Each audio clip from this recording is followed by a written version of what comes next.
A key interaction with a cross-section of American business, including companies in the mining, financial services, pharmaceutical and food sectors, among others, many with operations already in South Africa. He called AGOA a key enabler for the country. We see this trade agreement being a very important one. And as you will have heard, we're looking forward to the extension of AGOA to the current beneficiary countries, and South Africa is one of those. We would like to see this being extended for another 10 years, and thereafter we can look at exactly what happens. With a major announcement around South Africa's hosting of the AGOA Forum later this year expected out of Washington later this week, with Minister Patel expected to travel to meet his counterpart, US Trade Representative Catherine Tai, on Tuesday. We're rather pleased that the summit, the forum rather, is going to be held in South Africa. And this for us is important.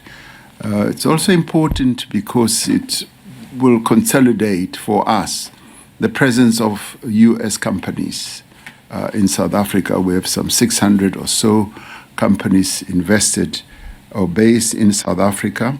And we are pleased that they are growing in number, and that to us is an important development.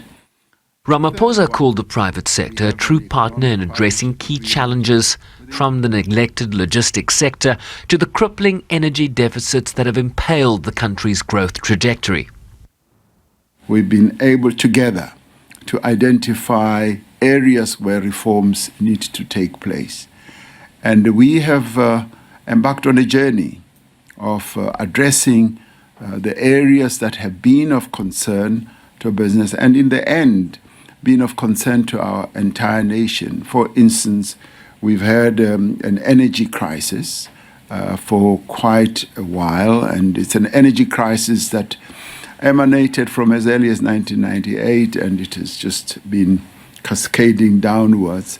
And it is during this administration that we have decided that more firmly to arrest that and to bring about changes. And we are also changing the energy market structure in our country, bringing in the private sector to play a key role as well. This had never been done in the past. He later addressed an African Union event on advancing pandemic prevention, preparedness and response in his capacity as the African Union's COVID champion.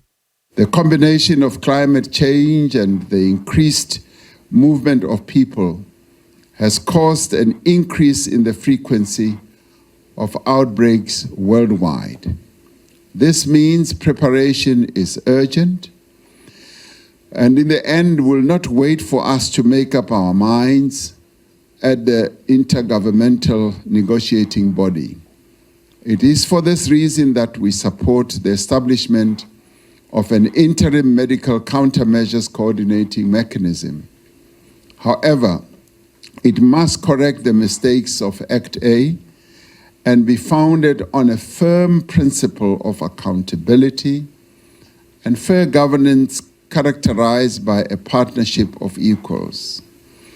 Gone are the days when Africa should be relegated to the back, and gone are the days when Africa will tolerate being treated as an unequal partner.